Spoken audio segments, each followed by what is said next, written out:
और अब वो सूर फूंका जा चुका है। वक्त आ गया है और इख्तिताम शुरू हो गया है।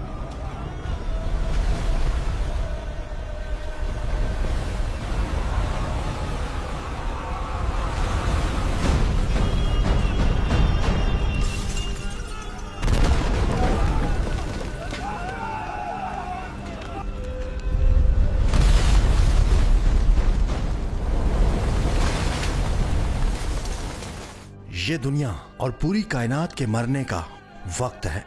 जमीन और आसमान अब पहले जैसे नहीं रहे। सब कुछ टूट रहा है एक एक करके।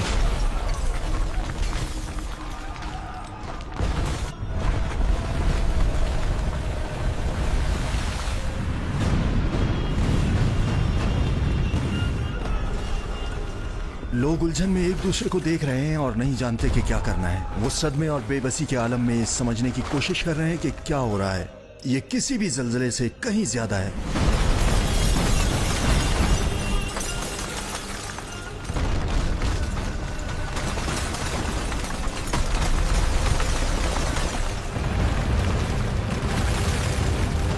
पहाड़ हिल रहे हैं, समंदर बिफर रहे हैं।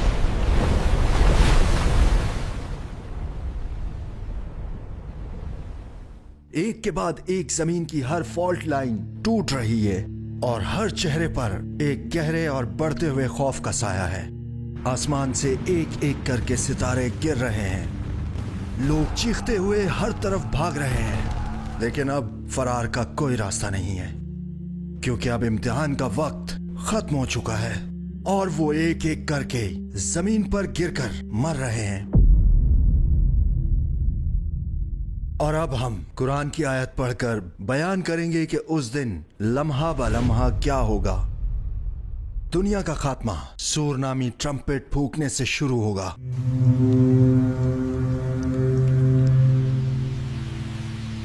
और फरिश्ते इसराफील अलैहिस्सलाम के सूर फूंकने के बाद ऐसे तबाहकुन वाक़यात सामने आएंगे कि न जमीन, न सितारे और न ही कहकशां बाकी रहेंगी।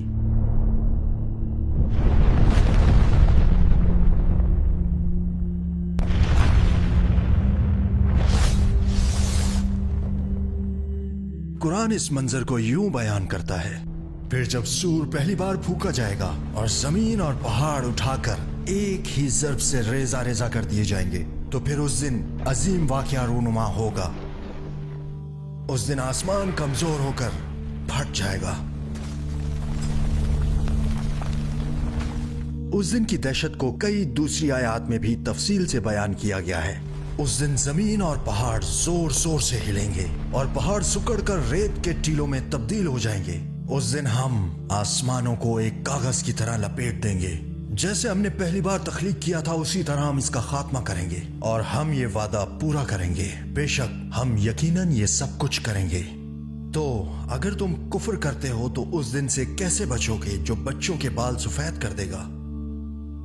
जिस दिन आसमान फट जाएगा उसका वादा जरूर पूरा होगा। यह आयत वाज़े तौर पर बताती है कि वो दिन दूसरे दिनों के बरक्स होगा, और ये कि वो इस कायनात के लिए मौत का दिन होगा जिसे हम अपने इर्द गिर्द देखते हैं। जिस तरह हर इंसान की मौत का वक्त मुकर्रर है, इस कायनात नामी वसी तख्लीक की मौत का दिन भी यकीनन मुकर्रर है।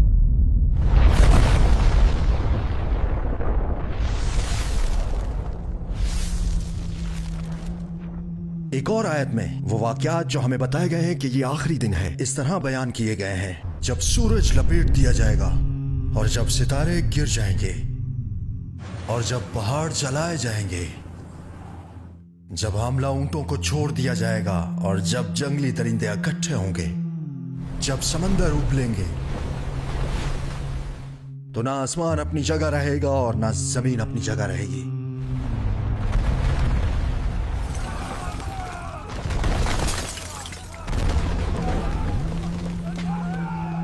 आप जिस तरफ भी मुड़ेंगे आपको एक खौफनाक मंजर नजर आएगा। शदीद जलजले जमीन को हिलाएंगे जिससे आतिशफशां फट जाएंगे। मैग्मा बड़े शिगाफों से बाहर निकलकर समंदरों के पानियों को उबाल देगा। जब जमीन नाकाबिले यकीन ताकत से हिलेगी और पहाड़ बिखर जाएंगे, तो समंदर एक दूसरे में मदगम हो जाएंगे और तमाम समंदर एक वसी लामतनाई समंदर बन जाएंगे। तो हमारे पास कितना वक्त बाकी है इस खौफनाक दिन के आने में? 10 साल, 100 साल या इससे भी ज्यादा? रसूलुल्लाह सल्लल्लाहु अलैहि वसल्लम ने हमें बताया कि उस दिन के आने से पहले कुछ निशानियां जाहिर होंगी, जिनमें से कुछ मामूली और कुछ बड़ी हैं। पहले हम मामूली निशानियों की बात करते हैं, फिर बड़ी निशानियों की तरफ बढ़ेंगे और आखिर में आप खुद फैसला करेंगे कि वो वक्त करीब है या अभी बहुत दूर है। पहली छोटी निशानी हमारे नबी सल्लल्लाहु अलैहि वसल्लम का इस दुनिया में तशरीफ लाना है।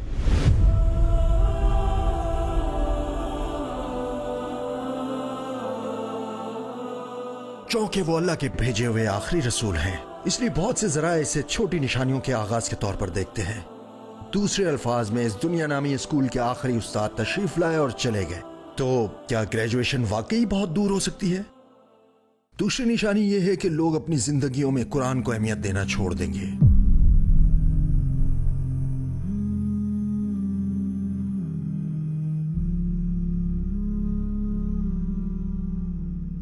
और आज जब हम अपने इर्द गिर्द देखते हैं तो हम वाज़े तौर पर हर जगह ऐसा होता देख सकते हैं। बहुत से लोग दुनियावी जिंदगी में इतने मगन हैं कि वो कुरान का एक सफा खोलना भी भूल जाते हैं। मैं अपने काम और जिंदगी में इतना मसरूफ था कि मुझे इसे पढ़ने का वक्त ही नहीं मिला। मैंने आखिरी बार कुरान तब पढ़ा था जब मैं बचपन में कुरान पढ़ना सीख रहा था। और शायद आप भी उनमें से हैं। और दूसरी निशानी ये है कि नमाज छोड़ दी जाएगी। ये समझने के लिए कि कितने लोग नमाज पढ़ते हैं, अपने इर्द गिर्द स्कूल या काम की जगह को देख लें। दोस्तों, मैं मस्जिद जा रहा हूँ, कोई और मेरे साथ नमाज के लिए आएगा?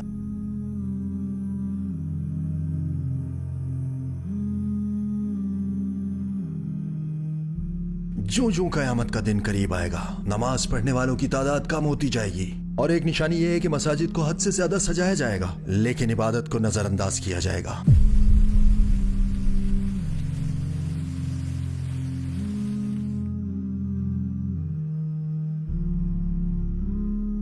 एक और निशानी अल मलहमा अल कुबरा, जंग अजीम है। ये जंग भी कयामत की निशानियों में से एक निशानी है।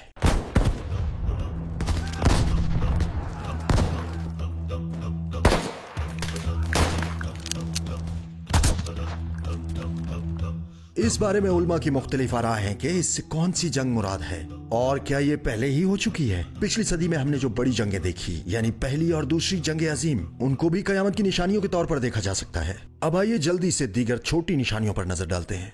दुनिया के खात्मे के करीब अल्लाह और ईमान के सतूनों पर यकीन रखने वालों की तादाद बातदरीज कम होती जाएगी। लोग उसकी कदर नहीं करेंगे जो उन्हें सौंपा गया है। सूद आम हो जाएगा, तिजारत में ईमानदारी खत्म हो जाएगी। लोग इस बात की परवाह नहीं करेंगे कि वो अपना पैसा हलाल जराए से कमाते हैं या हराम से। जिना और शराब नोशी जैसे कबीरा गुनाह बहुत ज्यादा फैल जाएंगे। मुख्तलिफ नामों के मुताद्दिद अक़साम के अल्कोहल वाले मशरूबात की बहुतात होगी और इनमें से बास को हलाल भी समझा जाएगा। बेहयाई और नामुनासिब लिबास आम हो जाएगा। लोगों में बेहयाई बढ़ने लगेगी। लोग मजीद कंजूस और लालची हो जाएंगे। खानदानी बंधन टूट जाएंगे। बूढ़े लोग छोटों पर रहम नहीं करेंगे और जवान बड़ों का एहतराम नहीं करेंगे। लोगों की दिलचस्पी शादी में खत्म हो जाएगी और नाजायज औलाद में इजाफा हो जाएगा। जहाद और तबलीग जैसी सरगर्मियां तर्क कर दी जाएंगी। सिर्फ गैर मजहबी इल्म ही सीखा जाएगा। फितरत का तवाजुन बिगड़ जाएगा। पूरी दुनिया में सैलाब, जलजले और आग जैसी आफात में इजाफा हो जाएगा।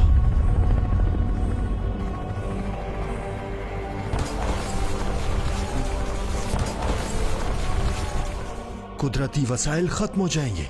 कत्लो गारत बढ़ेगी।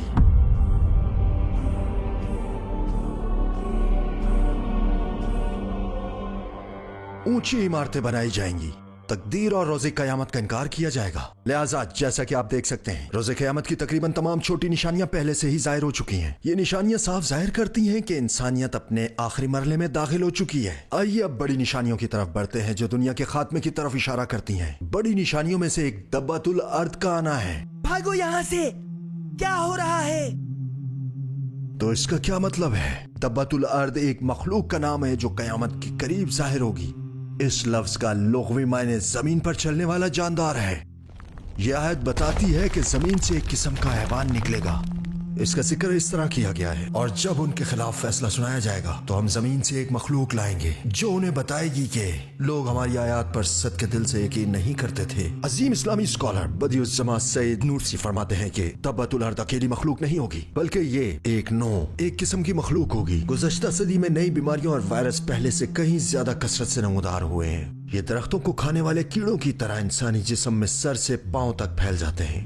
वो बताते हैं कि इंसानियत का ईमान कितना कमजोर हो गया है और लोग अल्लाह से कितनी दूर हो गए हैं, और यही वजह है कि उन पर एक के बाद एक आफत आ रही है। आयत के अल्फाज के हवाले से वो फरमाते हैं, वो वही पर पुख्ता यकीन नहीं रखते, बेशक अल्लाह ही बेहतर जानता है। ये तो सिर्फ और सिर्फ एक तशरीह है। एक और बड़ी निशानी याजूज और माजूज का ज़हूर है। ये इंसानी ग्रोह लोगों को बहुत ज्यादा नुकसान पहुंचाएंगे और जमीन पर फसाद फैलाएंगे। कुरान मजीद में मज़कूर है कि जुल्करनैन की बनाई हुई रुकावट की वजह से ये फासिद कौमें लोगों पर हमला करने के काबिल नहीं थीं, लेकिन कयामत के करीब वो दोबारा उभरेंगी और एक बार फिर इंसानियत पर हमला करेंगी। शुमाल में एक पहाड़ी इलाके में अपनी फौजी मुहिम के दौरान जुल्करनैन की मुलाकात लोगों के एक ग्रोह से हुई जो याजूज माजूज के नाम से मशहूर फासिक और जारा कबाइल के बारे में शिकायत कर रहे थे। ए जुल्करनैन, याजूज और माजूज इस सरजमीन को बर्बाद कर रहे हैं। अगर हम आपको मुआवजा दें तो आप हमारे और उनके दरमियान रुकावट तामीर कर देंगी। उनके कहने पर जुल्करनैन ने उस इलाके में एक रुकावट तामीर कर दी, और तामीर मुकम्मल होने के बाद याजूज और माजूज ना उसके ऊपर से गुजर सकते थे और ना उसमें कोई सुराख कर सकते थे। जुल्करनैन ने कहा, ये रुकावट तभी टूटेगी जब अल्लाह का मुकर्रर करदा वक्त आएगा, और ये कयामत की निशानियों में से एक है। बाज़ारा के मुताबिक ये ग्रोह मंचूरियन और मंगोल है।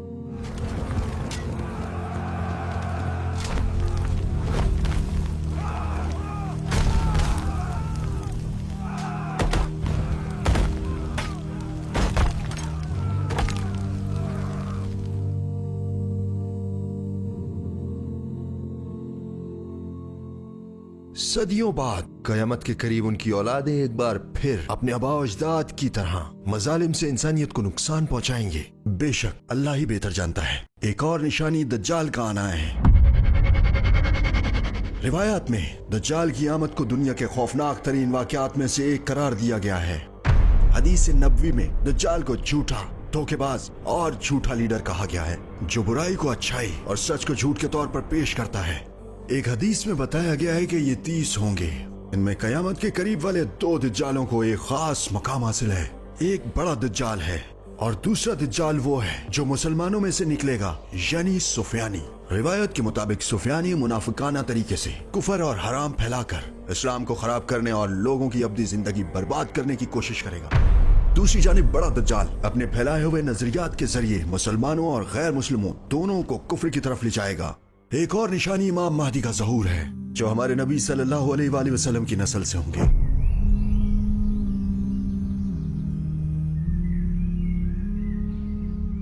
इमाम महदी को अल्लाह ने हिदायत याफ्ता इंसान कहा है जो लोगों को अपने खालिक की तरफ वापस ले जाएंगे। वो कुफ्र में डूबे हुए लोगों और अपने ईमान के बारे में शक और उलझन में मुब्तला लोगों को निजात देंगे। वो लोगों को अंधेरों से और दज्जाल और सुफियानी के खतरे से बचाएंगे। अहम तरीन निशानियों में से एक आसमान से हजरत ईसा अलैहिस्सलाम का नज़ूल है, जिन्हें जीसस भी कहा जाता है।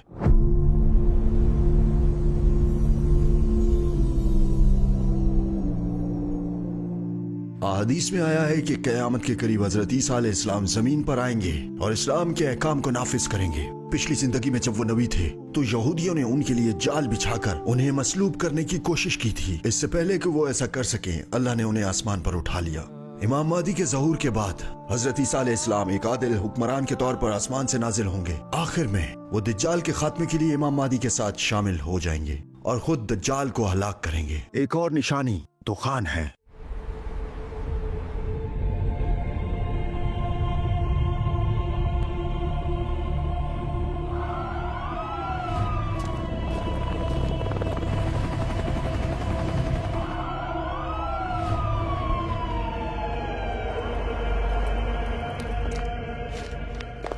दुखान का असल मतलब धुआं है। बाज अकवाल के मुताबिक जब कयामत का दिन करीब आएगा तो धुआं आसमान से उतरकर पूरी दुनिया को ढांप लेगा।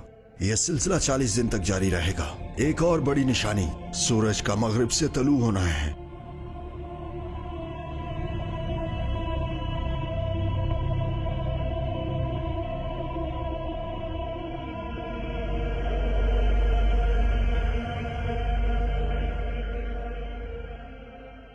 जब ऐसा होगा तो जो लोग उसे देखेंगे वो वाज़े तौर पर समझ जाएंगे कि दुनिया का खात्मा हो गया है, लेकिन तब तक तौबा और इम्तिहान का दरवाजा बंद हो जाएगा। लिहाजा उससे उन्हें कोई फायदा नहीं होगा। ये कयामत की सबसे वाज़े निशानी है। इन तमाम निशानियों से हमें अंदाजा होता है कि अब कयामत का दिन बहुत करीब है, लेकिन एक ऐसी चीज है जिसे हम अक्सर भूल जाते हैं। हर इंसान की कयामत उसकी अपनी मौत है। लिहाजा हमें जिस चीज पर तवज्जो करने की जरूरत है वो है अपनी कयामत की तैयारी। अहम बात यह है कि हम अभी सबक हासिल करें और आज ही अमल करें, जैसा कि हमारे खालिक ने इस आयत में फरमाया है। क्या वो सिर्फ कयामत का इंतजार कर रहे हैं कि वो आए और इन्हें हैरान कर दे? हालांकि इसकी कुछ निशानियां आ चुकी हैं, लेकिन एक बार जब ये उन पर आ जाएगी तो फिर आगाही का क्या फायदा। अगर ये वीडियो आप तक पहुंची है तो मान लें कि ये कोई इत्तेफाक नहीं है। अल्लाह इसे आपके सामने लाया है और इसे आखिर तक देखने में आपकी रहनुमाई की है। क्या आप जानते हैं क्यों? क्योंकि वो चाहता है कि आप अपनी जिंदगी में कुछ बदलें। तो क्या आप बदले में उसकी तरफ एक कदम भी नहीं उठाएंगे? ये वक्त है कि आप अपनी जिंदगी के लिए फैसला करें। अगर आप नमाज नहीं पढ़ते तो इसी वक्त नमाज शुरू कर दें। हमारी मुकम्मल तौर पर मुफ्त और इश्तिहारात के बगैर सलाह ऐप के साथ आप 5 नमाजों को अपनी जिंदगी का हिस्सा बना सकते हैं। अगर आप अपने ईमान को मजबूत और अपने इस्लामी इल्म को वसी करना चाहते हैं तो हमने आपके लिए चैनल पर बहुत सी वीडियोस तैयार की हैं। आप इन्हें देखने के लिए एक हदफ मुकर्रर कर सकते हैं। अगर आपको अरबी में कुरान पढ़ना नहीं आता तो हमने लेम अलिफ कुरान के नाम से एक ऐप तैयार की है, जिससे आप जल्दी, आसानी और मुफ्त में कुरान पढ़ना सीख सकते हैं। और अगर आप कुरान के मायने को मजीद गहराई से जानना चाहते हैं तो आप हमारी तफसीर पढ़ने वाली ऐप कॉपगेट डाउनलोड कर सकते हैं। एक बार जब आप अपने लिए एक हदफ मुकर्रर कर लेंगे, चाहे वो छोटा ही क्यों ना हो, तो सब कुछ बदलना शुरू हो जाएगा। आगे कयामत ही है। वो दिन करीब है जब मुंह बंद होंगे और हाथ बोलेंगे और पांव गवाही देंगे। कुछ भी पोशीदा नहीं रहेगा।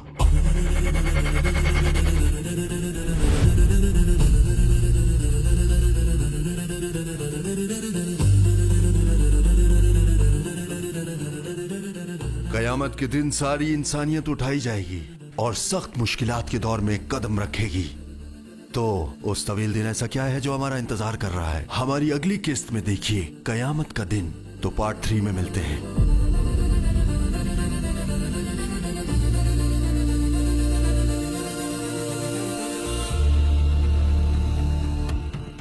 क्या आपने कुछ महसूस किया? जब आप ये वीडियो देख रहे हैं तो आपको कोई इश्तिहार नजर नहीं आता, क्योंकि टूवर्ड्स एटर्निटी एक गैर मुनाफा बख्श तंजीम है। हम सिर्फ आपकी मदद से ये वीडियो बना सकते हैं। अगर आप इस नेकी में हिस्सा लेना चाहते हैं तो हमें अतिया करें और इस सुनहरी मौके को हाथ से ना जाने दें।